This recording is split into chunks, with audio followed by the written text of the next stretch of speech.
Hey Scuba Squad, Mark here. It is a lovely day on the Big Lake Superior, if not a bit windy. We just got done doing a dive today out on the Madeira out here, and the wind picked up a bit, so it's a bit more sporty out here, so we're glad we got our first dive in before.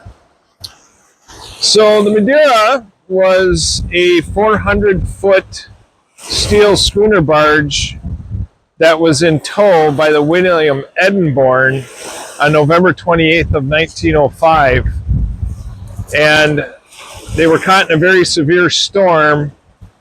The Edinborn cut the tow lines, or they snapped.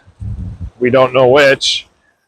And the Edinborn beached in the mouth of the Split Rock River, whereas Madeira ran aground here on Gold Rock Point and started getting damaged and breaking up.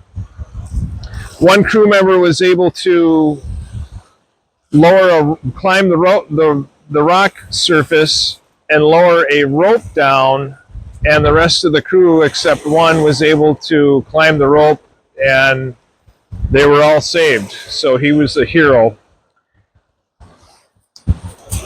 So you see the two buoys out here. The one closer in towards Gold Rock Point is the bow section. The one further out is the stern section, and the ship is in two large pieces, and there's a very large debris field extending out from those 2 points. The other main features are the pilot house is in about 80 feet of water, well, about 70 feet of water. And then there's what we think is a stack in about 85 feet of water. And if you have a good enough guide, you can find a bathtub out there tucked under a piece of wreckage. So as you can see, it's a long surface swim out there if you're diving it from shore. And if you gear up, you have a nice staircase to climb and a long way to go up to the parking area.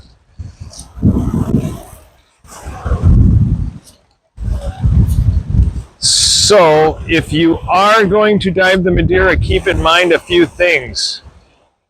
If you ever should find yourself or someone else in distress, they're going to be in a bit of a pickle. This is an advanced dive, not because of the depth of the wreck. The wreck isn't particularly deep. It's the long surface swim. It's the long hike up to the parking lot. So if you have a diver in distress and you need to get emergency services here, you got to get somebody up there to let them in, because there's a locked gate, because this area is just for divers. And then you have to bring help down, and you got to get the diver to shore. So if you are going to dive the Madeira, it's a great wreck dive. It's one of my favorites. Please keep in mind it is an advanced dive, and proceed with caution. When we did our first dive out here, the lake was much calmer, and since then the wind has kicked up quite a bit. The waves have kicked up quite a bit, so conditions can change relatively quickly out here. And so it's Lake Superior. It can be cold. If you're diving it wet, have a plan to warm your divers up after diving, because you can get hypothermic. It's a windy day out here. So anyway, that's all I got. We appreciate your support as always. Thank you for tuning in.